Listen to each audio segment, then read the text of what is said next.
Muy buenos días a todos. Quiero darles la bienvenida. Mi nombre es Beatriz Campillo, soy gerente de planificación estratégica de Camacoes y agradezco su participación en este ciclo de webinars organizado por la Cámara Española y en concreto en esta sesión de digitalización de las empresas.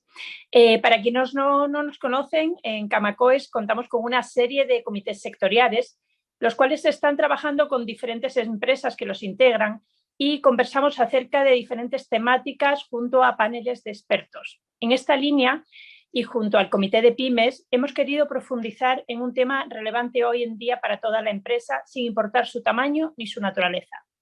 La transformación digital es uno de los temas preponderantes dentro de las empresas. ¿Cómo lograrlo? ¿Cómo hacerlo eficiente? Son algunas de las interrogantes que rondan este tema que hoy vamos a tratar junto a la Universidad UNIR para responderlas. Antes de comenzar las exposiciones, quiero agradecer a la Universidad UNIR por su gentileza, por ser parte de esta exposición, así como agradecer también a nuestro Comité de Pymes la organización de este conjunto con esta empresa UNIR de esta serie de eventos. Quiero dar paso, en honor al tiempo, con Alberto Fontubel, gerente general de IDEMERCA, quien va a moderar la sesión de hoy. Muchísimas gracias a todos por estar presentes. Buenos días a todos. Muchas gracias, Beatriz, por la introducción. Bueno, como ha comentado Beatriz, yo soy Alberto Fontubel, gerente general de IDEMERCA, que somos distribuidor oficial de UNIR y también miembro del Comité de Pymes de Camacoes Chile, que preside Miguel Ángel García. Bueno, en este sentido, tengo hoy el placer de presentar al ponente, al doctor Marc Sansó. Marc es profesor y director del Máster de Negocios Digitales en la UNIR, universidad que es referente en Internet, tanto en Europa como en América, destacando en posiciones importantes en rankings de calidad académica o también de empleabilidad de los estudiantes, factor muy importante para su desarrollo profesional después de pasar por la universidad. Marc también es ponente habitual y autor en foros internacionales, además de un experimentado inversor, asesor y miembro del Consejo de Administración de varias startups. Como investigador, ha publicado diferentes artículos, estudios especializados y ha escrito también un libro. A nivel empresarial, Marc es fundador y CEO de la empresa Elsevich. Elsevich es una consultora boutique especializada en asesoría a startups, transformación digital y estrategia competitiva en entornos tecnológicos. En su trayectoria profesional ha desempeñado responsabilidades tanto en el ámbito público como en el privado. Entre otros cargos, actualmente es mentor de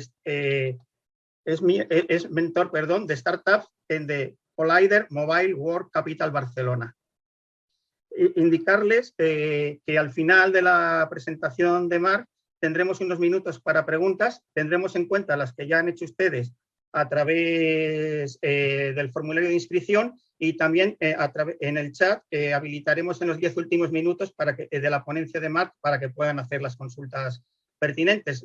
Avisaré con un mensaje en ese momento. Por lo demás, Marc, cuando gustes y adelante. Nos escuchan tanto de Chile como de España y también de otros países de América.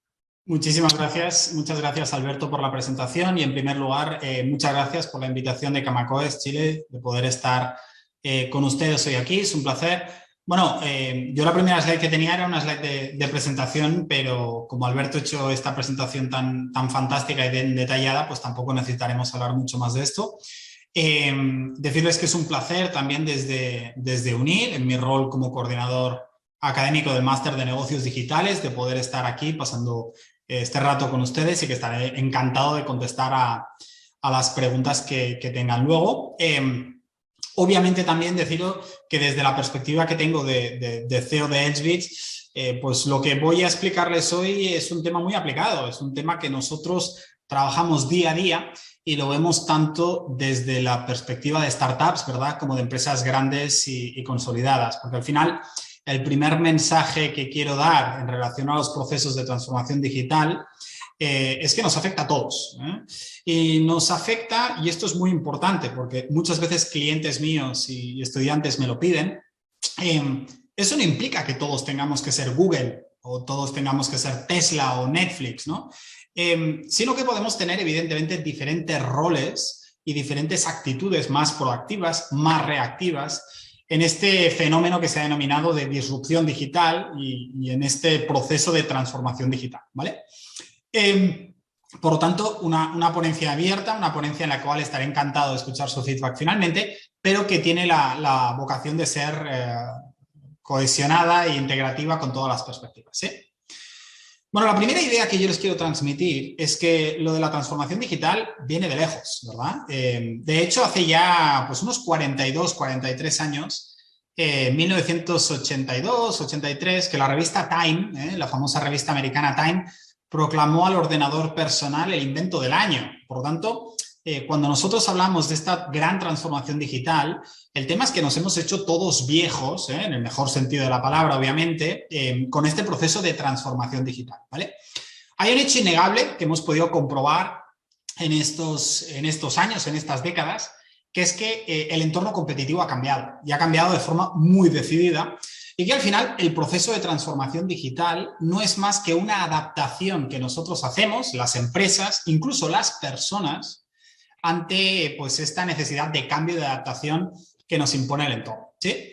Si yo pudiera marcarle unos cuantos puntos importantes que vemos a diario, yo probablemente mencionaría estos 5 o 6. El primero, muy importante, es que el entorno competitivo actual ha pasado de estar dimensionado desde la oferta a la demanda, ¿sí? Y esto se lee de muchas formas. Las grandes empresas dominantes a finales del siglo XX eran empresas verticalizadas. Nosotros pensamos en los General Motors, en los General Electrics, en Coca-Cola, en Nike, por mencionar algunas de las Big Five que teníamos antes. Veremos claramente cómo los podemos identificar a una industria y a un sector, ¿no? Y por supuesto a un tipo de productos, ¿vale?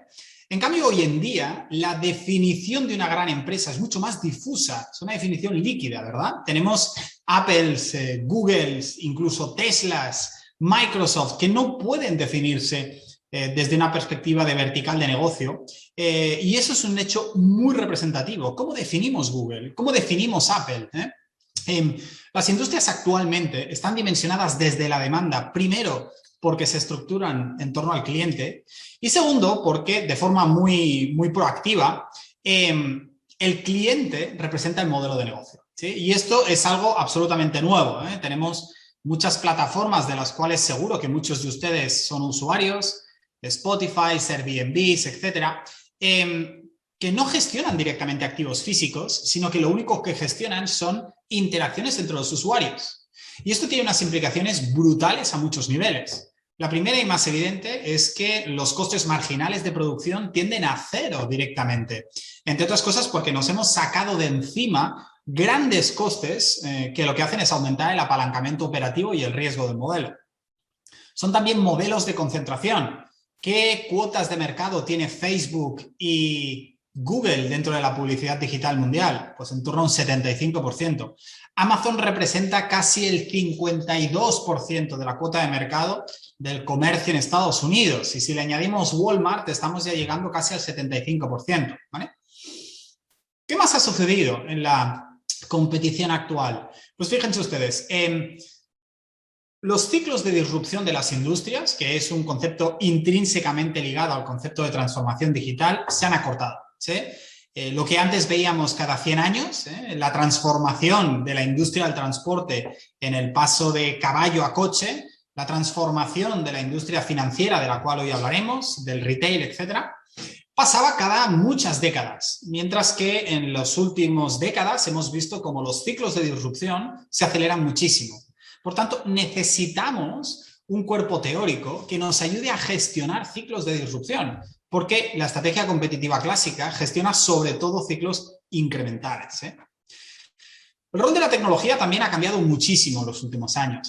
Ha pasado de ser una disciplina de back office, de mejora de procesos, a algo que nos permite aumentar ventas, a mejorar la relación con el cliente y finalmente nos ha dotado de la capacidad de microsegmentar, de hablar perfecta y frecuentemente con un cliente ubicuo, un cliente permanentemente conectado. Esto es muy relevante, ¿sí?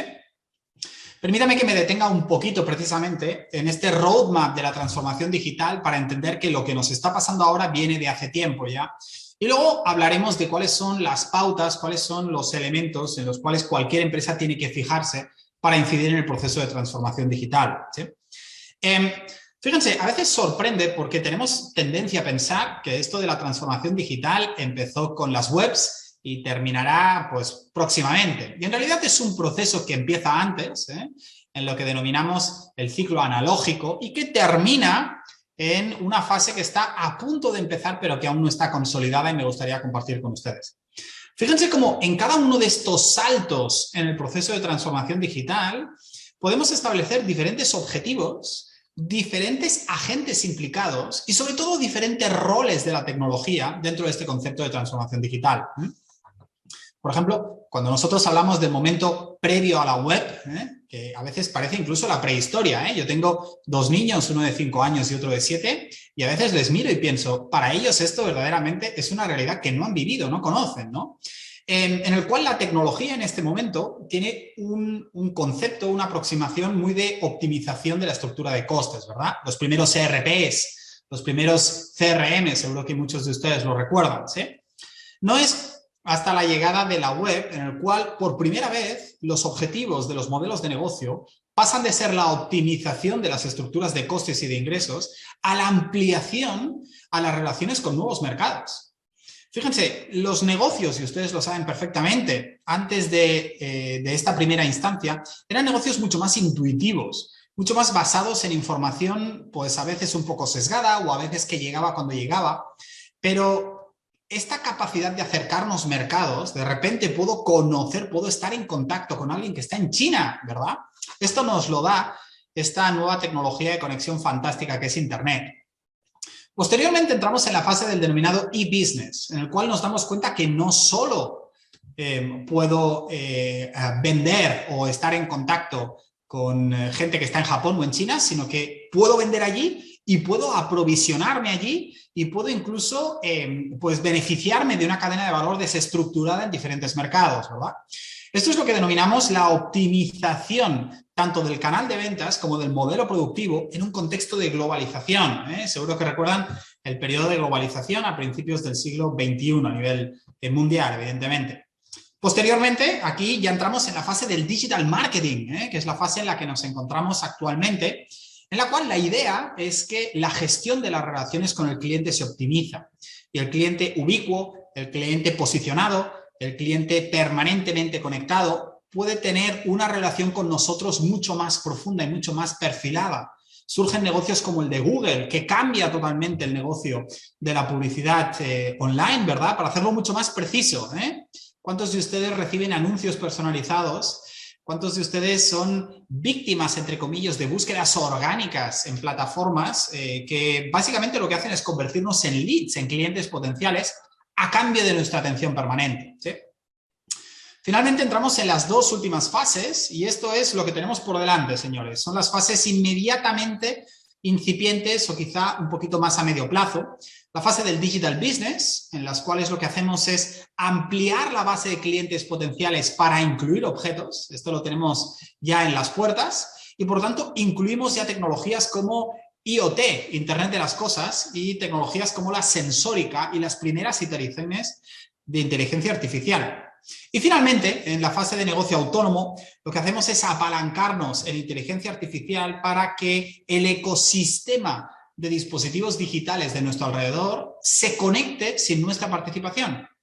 Por tanto, que nuestro coche hable con nuestra nevera y le pida por favor que compre 6 cervezas porque ha estado mirando nuestro calendario y se ha dado cuenta que a las 8 vienen unos amigos a ver el partido de fútbol y no quedan. Y evidentemente este pago lo ha gestionado uno de los objetos de nuestro ecosistema sin necesidad de que nosotros participemos. Esto lo tenemos a las puertas y lo único que necesitamos es una evolución todavía posterior de la transformación digital. Por tanto, primer mensaje, proceso de transformación digital, un proceso en marcha, un proceso dinámico y un proceso con unas oportunidades de negocio absolutamente brutales, muy importantes. Fíjense también que en este proceso de transformación digital lo que hemos visto son disrupciones de las industrias por oleadas. Vimos una primera oleada a finales de los 90 con la industria de la música, la industria de la fotografía, a la que siguió posteriormente la industria del retail, el transporte, las grandes oleadas del turismo provocadas por modelos low cost, modelos de plataformas masivas, Ryanair, EasyJet, Airbnb. Finalmente, hace relativamente poco hemos experimentado la disrupción de un sector del cual hoy hablaremos, por ejemplo, banca, finanzas, educación. Fíjense ustedes lo que estamos haciendo ahora, absolutamente impensable hace 10 o 15 años. Y lo que tenemos a las puertas son retos apasionantes de transformación digital de las últimas industrias que van a verse en este proceso, como son la industria B2B, manufacturing, la industria de la salud, del transporte y sobre todo, la industria de la energía, ¿vale? Claro, la buena noticia es que, como he dicho antes, ya tenemos 40 años de experiencia en estos procesos de transformación digital, por lo tanto, sabemos qué pasa. Sabemos que todas las industrias en proceso de transformación digital, y ahí entran lo que quiero compartir con ustedes sobre qué hay que hacer para entender exactamente lo que hay que hacer, para adaptarnos a esto, empiezan con una optimización de procesos, ¿verdad? El cálculo numérico que nos ayuda a producir mejor, ¿no? El Excel que sustituye pues los cierres trimestrales que hacíamos a mano, el canal de distribución digital, ¿no? Finalmente, también influye la transformación digital en un área muy importante, que son las relaciones con clientes, de la cual ahora hablaré. Continuamos con los portafolios de productos y servicios, la cultura y arquitectura organizativas y, finalmente, el modelo de negocio. Esas son las 5 grandes áreas que toda empresa tiene que contemplar en el proceso de transformación digital y que, por supuesto, van mucho más allá de la tecnología, ¿sí? Yo muchas veces con clientes hablamos de este tema cuando les presentamos las propuestas de trabajo, cuando estoy teniendo una conferencia en este sentido. Normalmente pensamos en la transformación digital como un proceso asociado a la tecnología como parte central del mismo, ¿de acuerdo? Y yo siempre les digo, la tecnología no es la transformación digital. La tecnología es el habilitador de la transformación digital, pero el auténtico cambio, aquello que debemos incidir para estar preparados y aquello que verdaderamente tiene un impacto son estas 5 áreas que les estoy presentando, ¿de acuerdo? Si nos detenemos un poquito una por una, podemos ver cómo la tecnología, por supuesto, influye en todas y cada una de ellas, pero que vamos más allá de esto, ¿sí? Por ejemplo, en optimización de procesos, la transformación digital nos ha dado mejoras en la eficiencia y en la rentabilidad, reducción de la estructura de costes, aumento de la eficacia de nuestras acciones comerciales, muy basado, por lo tanto, últimamente, en tecnologías relacionadas con inteligencia artificial. Estamos viendo ya ahora con muchos clientes, muchos proyectos, cómo la inteligencia artificial nos permite segmentar y nos permite predecir algunos de los comportamientos que van a tener nuestros clientes, nuestros proveedores. Ya sabéis, los 3 niveles de analítica predictiva, descriptiva y predictiva, ¿de acuerdo? Que nos permiten entender mejor hacia dónde vamos. En la relación con clientes, ¿de acuerdo? 2 hechos muy marcados, ¿de acuerdo? El primero, la comunicación hipersegmentada. Si algo ha hecho la transformación digital es hacernos conscientes de que estas acciones de comunicación masivas, no hace tanto, la televisión, por ejemplo, en España, pues teníamos pues unos receptores que calculaban, y todavía ahora la tenemos, la audiencia, que servían para que cada aparato que tenía un receptor medía la audiencia que representarían 10.000 aparatos. Por lo tanto, era una acción hecha a palmos. ¿Qué podemos hacer hoy? Lo podemos hacer a milímetros. ¿Qué estoy viendo yo en este momento? ¿En qué plataforma y con qué objetivo? ¿De acuerdo? ¿Cuánto tiempo hace que no podemos ver una película, una serie entera sin tener el teléfono al lado para interactuar, para chequear algo? Hemos cambiado. Y esta omnicanalidad tiene que traducirse en la relación con el cliente. Lo vemos, por ejemplo, en el caso de la española Zara, que últimamente ha decidido empezar un proceso muy agresivo de cierre de tiendas físicas, ¿verdad? Y que el concepto de omnicanalidad, por lo tanto, ya difumina la frontera entre el canal físico donde compro, el canal online donde también compro y me informo, y el canal, por ejemplo, mobile, en el cual estoy haciendo pues una parte del pago o sencillamente estoy viendo qué gente que conozco ha comprado qué. Por lo tanto, vemos cómo las tecnologías ayudan a fusionar estas diferentes fases, ¿verdad? El portafolio de productos y servicios, obviamente, tenemos que estar preparados para dejar de competir basándonos en productos fijos. Esto es muy importante y lo repito muchísimo, ¿sí? La idea de que es el producto el que me define a mí, a mi modelo, es una idea que ya ha pasado a la historia, ¿de acuerdo? El producto no define el modelo en modelos digitales, sino que es un resultado del mismo.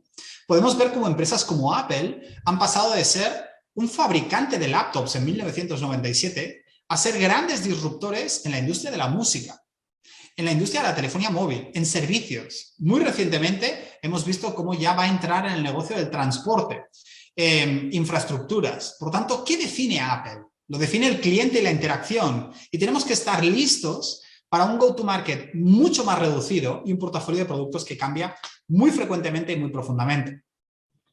A nivel de cultura organizativa y de arquitectura, ¿de acuerdo? Se impone más que nunca, señores, la idea que ya tiene unos cuantos años, pero hoy en día está más en boga que nunca, de la organización ambidiestra.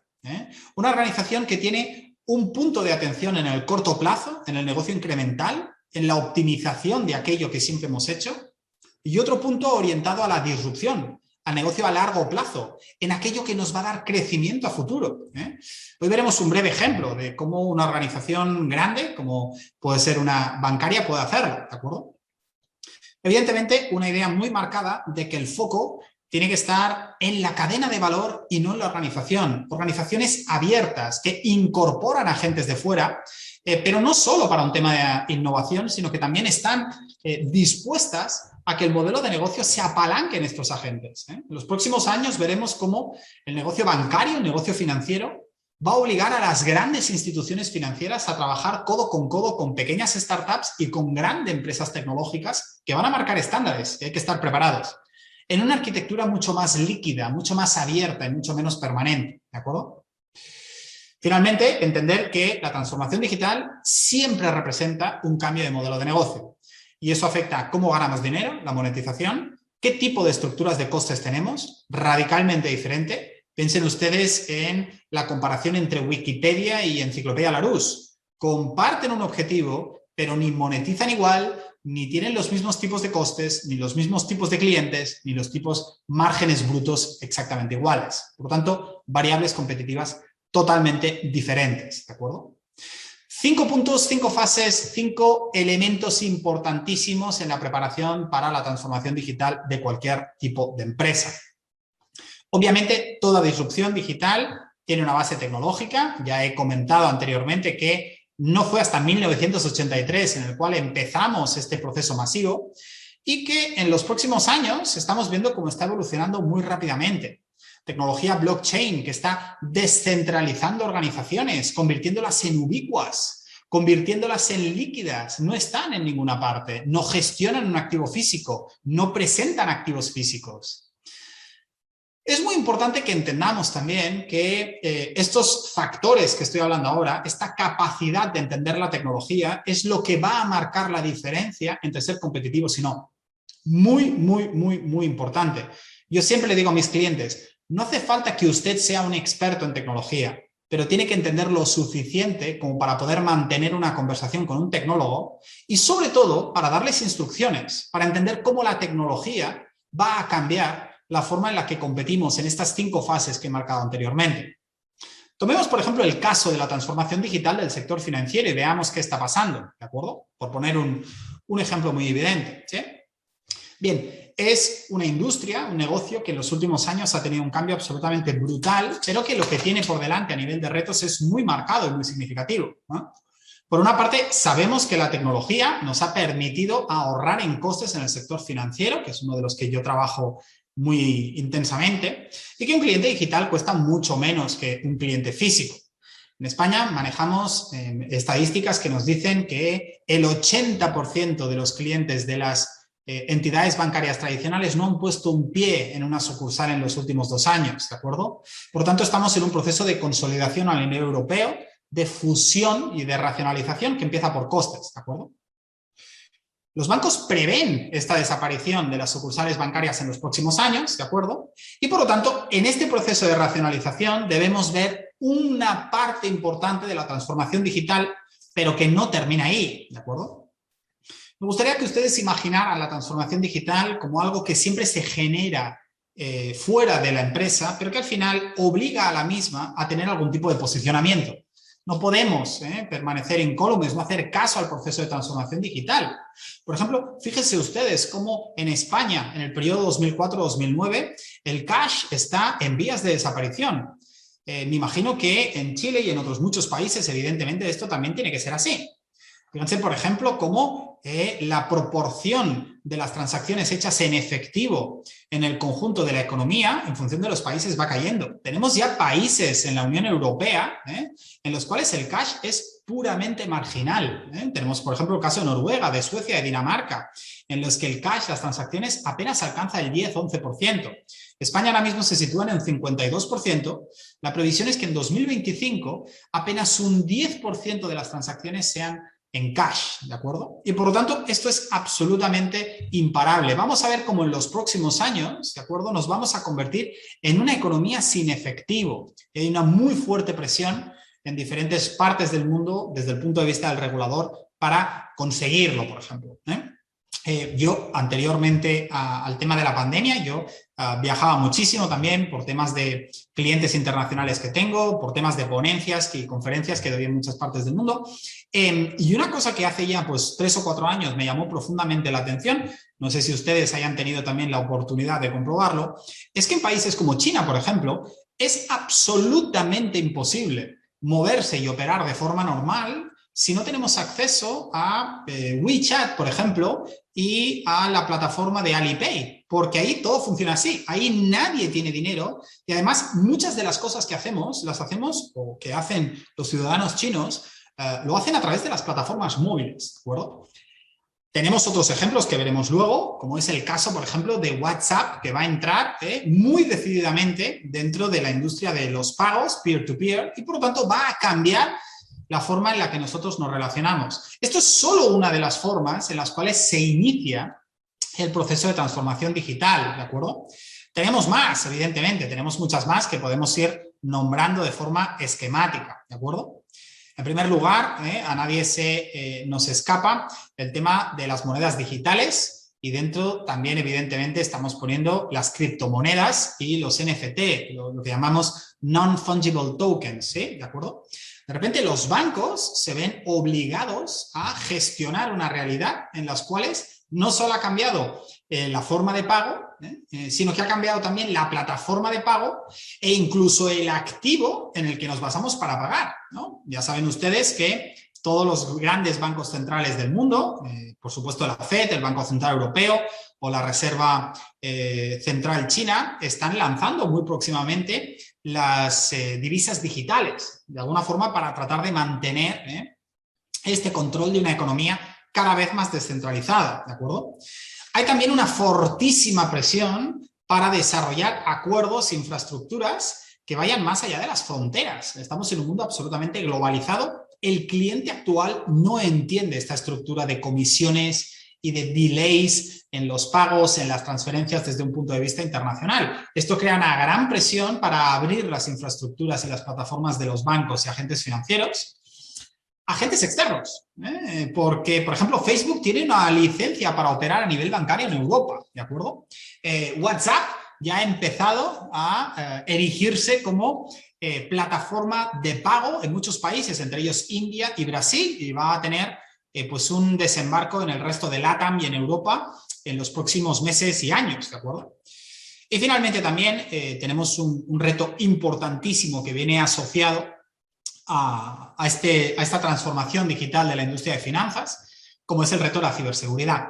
Fíjense ustedes que yo en la slide anterior les hablaba de que tenemos que estar abiertos a cadenas de valor que van más allá de la idea de empresa y sobre todo a cambiar constantemente el concepto de qué tipo de productos y servicios ofrezco yo, ¿de acuerdo? Todos los agentes del sector financiero, grandes, pequeños, centrales, periféricos, van a tener que transformar los servicios y productos que ofrecen en su portafolio para incorporar algunas de las tendencias que estoy mencionando. Y evidentemente lo van a tener que hacer, y esto es un caso de estudio, pues yo creo que muy interesante, que además afecta a muchas industrias que van más allá de la banca y las finanzas, entendiendo el rol de diferentes tecnologías, ¿de acuerdo? Y este es un punto muy interesante. Yo les decía antes, la tecnología no es la transformación digital, sino que es el habilitador de la transformación digital. También decía la importancia que a mi modo de ver tiene el que seamos capaces de adaptarnos a lo que la tecnología requiere, es decir, a entenderla, ¿sí? En muchas industrias, empresas y empresarios que no entienden exactamente o que están absolutamente al margen de tecnologías como la inteligencia artificial, como el Internet de las cosas, como las redes blockchain, como la ciencia de datos, van a tener muchos problemas para mantener la competitividad en los próximos años. Pero no porque nosotros tengamos que ponernos a programar, sino porque los factores de competitividad que derivan de estas tecnologías impactarán todas y cada una de las áreas de negocio que he mencionado anteriormente, ¿de acuerdo? Por poner un ejemplo, en la evolución de una tecnología, que siempre es una evolución no lineal, vemos siempre diferencias entre lo que son tecnologías a corto plazo, medio plazo y largo plazo. Por lo tanto, la transformación digital tienen ustedes que entenderla como un proceso, ¿de acuerdo? En los años 2022 al 2027, la idea es que la inversión en tecnología en la mayoría de grandes sectores, especialmente en el sector financiero, aumente un 20% anual, lo cual es muchísimo y ustedes lo saben perfectamente. Claro, esto puede generar una cierta angustia, ¿verdad? Una cierta sensación de por dónde empiezo y qué hago. Mi consejo, tanto como consultor como responsable de la parte de negocios digitales aquí en el Máster UNIR, es que la tecnología siempre tiene que responder a objetivos concretos. Es decir, qué queremos hacer, de qué recursos disponemos y dónde nos vamos, ¿de acuerdo? Por ejemplo, el caso de algunos bancos muy famosos, el caso de CaixaBank, por ejemplo, que es un banco español que opera a nivel internacional, evidentemente. Fíjense ustedes que la transformación digital en este sentido de CaixaBank pasa por estas 6 áreas que están relacionadas con lo que comentábamos anteriormente cuando hablábamos de las áreas genéricas, y por lo tanto, en entender cómo la tecnología puede ayudar a la transformación en este aspecto, ¿verdad? En primer lugar, la existencia de un cliente ubicuo. El cliente de banca es un cliente que ya no está en un lugar determinado y con un tipo de interacción determinado, sino que cambia frecuentemente. El concepto de banca digital, que es un concepto que ha hecho fortuna últimamente, que evidentemente es pues la simbiosis entre lo físico y lo digital, ¿de acuerdo? Por tanto, este concepto de omnicanalidad. Muy importante también la idea del personal y trabajadores.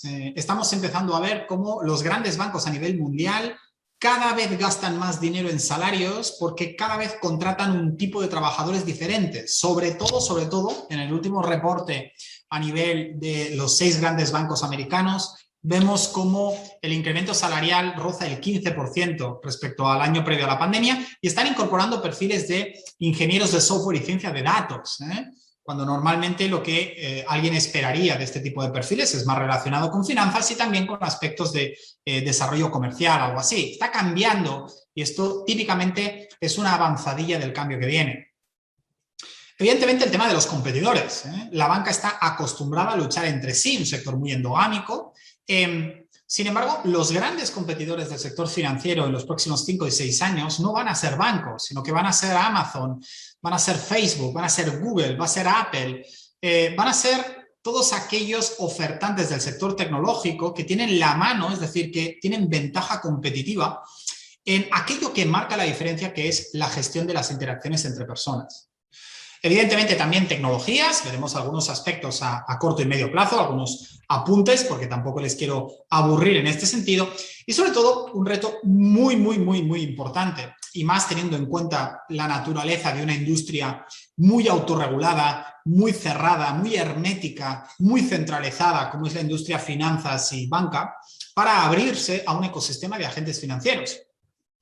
Neobancos, challenger bancos, pequeñas startups, plataformas de pago, nuevas tecnologías, nuevos soportes. Por tanto, la necesidad de entender este modelo de competición mucho más centrado desde un punto de vista de ecosistema, de agente financiero y no tanto desde un punto de vista cerrado, ¿vale? Claro, cuando hablábamos de organización ambidiestra nos podemos preguntar, oiga, ¿y cómo adaptamos la estructura organizativa, verdad? ¿Cómo la estamos adaptando? Bueno, un ejemplo de CaixaBank es entender que al final esta idea de organización ambidiestra responde a la necesidad de atender 2 modelos de negocio diferentes. Un modelo de negocio de exploración disruptivo que está centrado en crecimiento y, por lo tanto, explora aquello que a futuro va a constituir nuestro negocio. Lo que en 1997 Apple estudiaba como el futuro es nuestra realidad actual, ¿de acuerdo? Pero claro, también hay que pagar facturas y también hay que entender muy bien cómo optimizar aquello que hacemos. Ese es el negocio incremental, un negocio mucho más centrado en coste-beneficio. Un negocio mucho más centrado en habilidades operativas, mientras que el negocio de exploración o disruptivo está centrado en habilidades mucho más de intraemprendeduría. Bueno, fíjense que durante muchos años, este es un mapa de Barcelona, que es la ciudad donde vivo yo, fíjense que CaixaBank ha sido un muy buen ejemplo de esto. Cuando hablamos de organización ambidiestra, ¿de acuerdo? Podemos hablar también de una separación física de estas dos unidades de negocio, en Barcelona, no sé si ustedes han venido, tenemos una calle principal muy larga que tiene más de 12 kilómetros, que lo que hace, muy larga y muy ancha desde la perspectiva europea, ¿verdad? Yo ya sé que en LATAM los conceptos de tamaño y tal pues son muy diferentes y mucho más cuantiosos que en Europa, pero en Europa estamos acostumbrados a ciudades mucho más empacadas, mucho más pequeñas. Fíjense ustedes cómo, de hecho, CaixaBank tiene pues dos sedes muy importantes, una parte más de headquarters, ¿no? de la parte más de gente con corbata y traje, que está ubicada pues, en una zona de negocios de la ciudad, que es esta de aquí, y por lo tanto muy representativa, si se me permite, del negocio incremental. Y casi a 8 kilómetros en la misma calle nos encontramos la sede de la Caixa Digital Business, que es pues uno de los de las patas principales del banco que se dedicaba sobre todo a imaginar qué sería la banca en el futuro. Y yo les garantizo, porque yo por mi negocio me movía mucho más en esta segunda sede, ¿verdad?, que en esta primera, que parecían dos empresas distintas, con gente diferente, edades medias diferentes, sueldos diferentes, perfiles diferentes. Aquí no se veía ninguna corbata, se veían muchas zapatillas deportivas, aquí se veía pues la idea clásica de banca. Es porque al final la transformación digital tiene efectos también en la arquitectura organizativa, como he comentado anteriormente, ¿de acuerdo? Obviamente también el concepto de oficina. Esto es una oficina pues, de las que podemos tener hoy en día para un banco, muy alejado de la idea de oficina bancaria que teníamos tradicionalmente. Como ven ustedes, mucho más cerrada, segmentada, verticalizada. Sin embargo, también sucede que estas oficinas están cada vez más vacías, ¿no? Tenemos un punto de tristeza en comprobar cómo probablemente la demanda ha corrido más que la oferta, y aquí lo que nos encontramos son intentos para convertir esto en un modelo mucho más relacional, que al final se ven muy centrados en el nuevo rol, por ejemplo, de uno de los puntos, de uno de los canales, como puede ser, por ejemplo, el caso de los cajeros automáticos, que va a sufrir en los próximos años una profundísima revolución, ¿de acuerdo? Al final, una de las ideas que tenemos que entender es que todos los sectores en proceso de transformación digital hemos ido antes a hablar de la micropersonalización, de la segmentación, ¿de acuerdo? Este es un caso muy típico. Nosotros cuando trabajábamos con este banco y con otros decíamos, oiga, sus clientes ¿qué quieren? ¿Quieren ir a la oficina física? ¿Quieren utilizar el móvil o quieren utilizar el cajero? Y resulta que tenemos un poco de todo, ¿verdad? Tenemos clientes que están mucho más enfocados a la oficina física, pocos, pero que también valoran el cajero, ¿de acuerdo? Unos que utilizan sobre todo para sacar un poquito de efectivo y pagar, normalmente son productos básicos, clientes mucho más senior, también con una gran prevalencia en el cajero como punto de entrada. El omnicanal, que es aquel que utiliza los diferentes canales en función de si es empresa, B2B, B2C, etc. Y el autónomo, que lo que quiere es que en persona le molesten poco y tener un contacto mucho más tecnológico, ¿sí? El otro día nosotros estábamos trabajando con unos clientes, me hizo gracia esta anécdota si se me permite, fuimos al McDonald's, no sé si se han fijado ustedes, si son consumidores más o menos habituales del McDonald's, espero que no por su salud intestinal, pero si lo son, se habrán dado cuenta que han sustituido pues muchos de los cajeros presenciales por pantallas táctiles interactivas con las cuales se puede hacer un pedido y lo vamos a recoger ahí. Nosotros nos hemos encontrado muchos clientes que una vez que ya han conocido prefieren hacer cola para utilizar este tipo de pantallas interactivas antes que irse al cajero y pedírselo en persona. porque dicen que les da una cierta pereza ya hablar con alguien, ¿verdad? Y que prefieren hacerlo directamente por tecnológicamente, más simple o más sencillo. Entonces nos hemos encontrado gente y situaciones verdaderamente curiosas, pero que, de nuevo, remiten a esta idea de omnicanalidad, ¿verdad? Por tanto, como decía, tecnologías que ellos han escogido, pero que podían haber sido otras, pero que yo creo que tienen un impacto muy importante, unas brevísimas pinceladas. Yo creo que las finanzas y la banca ha hecho un esfuerzo que yo animo a todo el mundo a hacer. Evidentemente la tecnología puede cambiar, pero el proceso de reflexión tiene que estar ahí. Es decir, oye, ¿qué tecnologías van a, digamos, a perfilar, a modelizar la competitividad en mi industria en los próximos años? A corto y medio plazo, banca ha escogido inteligencia artificial, datos, toda la parte de pagos mediante plataformas sociales, toda la parte de APIs, la apificación de la economía, que para no ponerme muy técnico, la idea es cómo puedo abrir todas mis plataformas tecnológicas para que se puedan integrar en ecosistemas móviles, y toda la parte de biométricas, ¿de acuerdo? Por ejemplo, vemos cómo WhatsApp ya está a punto de entrar en todos los grandes mercados, Europa, sudeste asiático y LATAM, con el pago vía plataforma. Evidentemente, eso esconde un modelo de negocio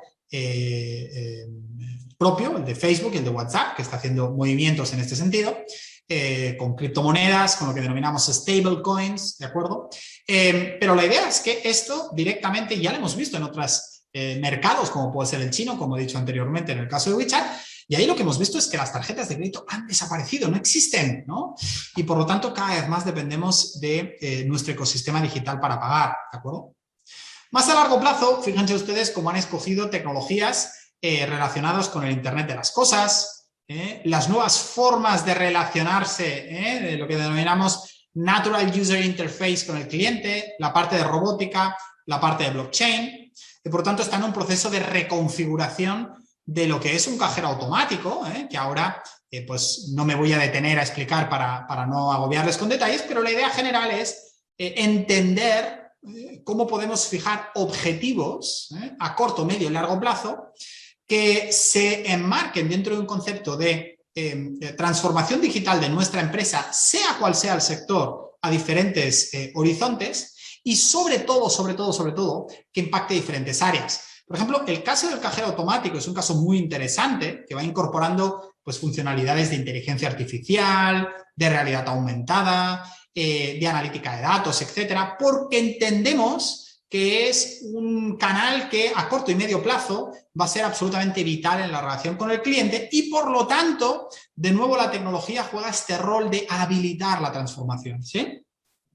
En el último Congreso Mundial de Móviles, que como saben se celebra en Barcelona, es el congreso más importante de tecnología móvil del mundo, vimos como ya se están haciendo las primeras pruebas de lo que denominamos Natural User Interface, por ejemplo, hologramas. Aquí pueden ver ustedes cómo, esto es una imagen real, este señor está siendo grabado aquí y se está haciendo el display de un holograma en 3 dimensiones, directamente aquí, pero podría ser en otra parte.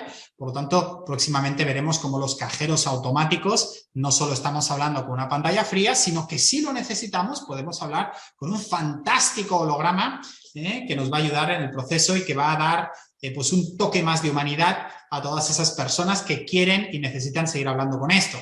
Me hizo mucha gracia porque cuando hablamos con el que presentaba este tipo de tecnología, yo le dije, oye, ¿y cómo empezasteis a trabajar en esto? Y me dijo, pues yo me inspiré en Star Wars, cuando veía las reuniones de los consejos Jedi, que iban ahí con hologramas, dice, yo esto lo voy a tener que implementar en mi negocio. ¿Cual? Ya vemos también que esto cubre fronteras, ¿de acuerdo? Por lo tanto, esa es una pincelada general que he querido utilizar con este rato que he tenido y sobre todo enfocarme a una serie de conceptos que creo que son muy importantes. El primero de todos, con un caso de negocio como es el caso del sector finanzas, ilustrar cómo la transformación digital es un proceso imparable que afecta a muchas áreas, el cliente, afecta también evidentemente la arquitectura organizativa, la cultura, el tipo de perfiles que estamos contratando, evidentemente también nuestro modelo de negocio y también la rotación en el portafolio de productos que vamos a ofrecer. Tenemos que estar listos para el cambio y recordad siempre lo que hemos dicho, tecnología como factor habilitador del cambio y de la disrupción, no como la disrupción en sí misma. Una pincelada, espero que haya sido de su interés y ahora, por supuesto, estoy a su disposición para contestar cualquier pregunta que puedan tener. Muchísimas gracias. Muchas gracias, Marc, por esta interesante ponencia y especialmente por el caso de banca, porque acá en Chile, los que nos ven desde Chile lo compartirán, entiendo, conmigo también la misma opinión, son larguísimas todavía las filas que vemos en las sucursales bancarias para poder hacer trámites. Yo creo que acá todavía el sector, el rubro debe de sufrir, o en el buen sentido, una gran transformación hacia el tema digital. También está en el perfil de confianza de las personas que puedan acceder a estos temas digitales, a estos canales digitales en el tema de banca. Hay que trabajar también acá en el país. Bueno, yo de las preguntas o consultas que hicieron tanto también en la inscripción, tengo alguna que creo que también he hecho como una síntesis por tiempo, obviamente, y sí tengo alguna a trasladar y luego tengo también una personal.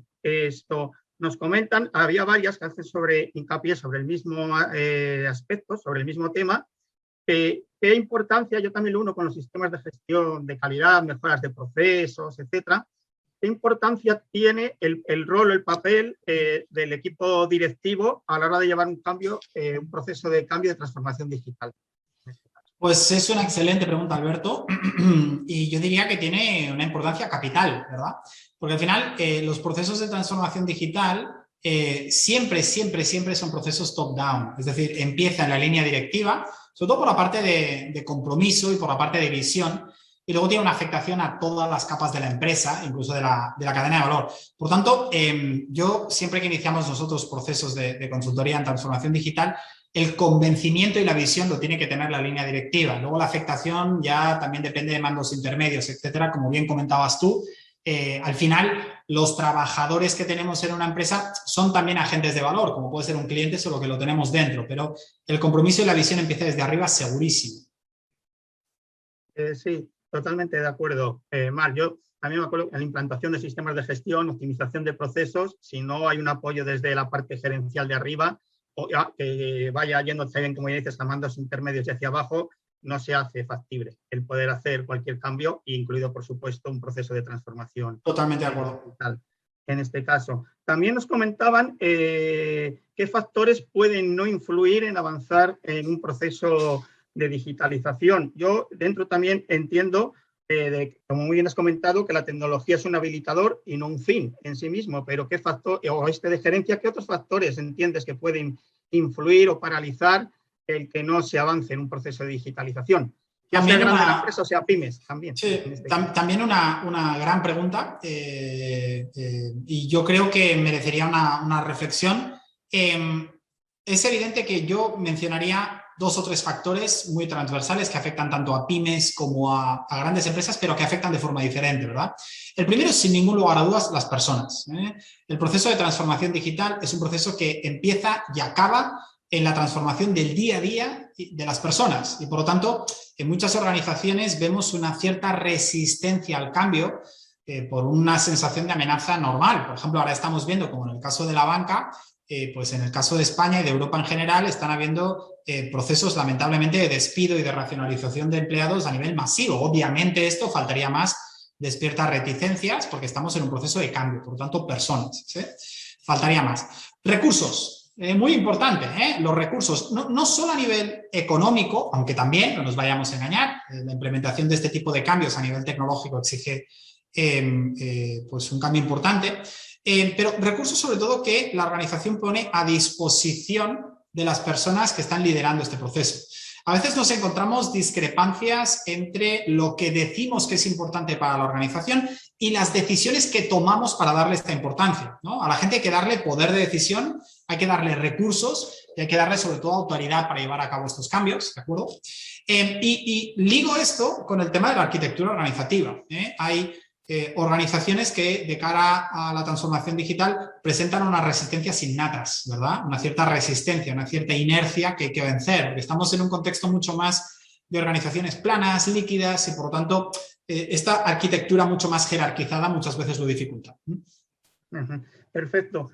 También nos comenta por el chat don Nicolás Donoso, desde Chile también, una consulta que comenta que qué plataforma se puede usar para facilitar la implementación de la transformación digital. Dice, como por ejemplo, los servicios de Google Cloud u otra. Entiendo también tecnología SaaS o algo de esto, también Sí. enfocado quizás más a pymes, en este caso. Sí, claro, excelente pregunta también. La idea es que, claro, como por transformación digital entendemos muchas cosas, deberíamos entender que también las plataformas que nos ayudan a hacerlas son también bastante diversas, ¿verdad? Porque hay una parte más de implementación, hay una parte, por ejemplo, para utilizar analítica de datos y ciencia de datos para trabajar mejor con el cliente, toda la parte de servitización que comentabas tú, Alberto, ahora, por ejemplo, lo de software como servicio.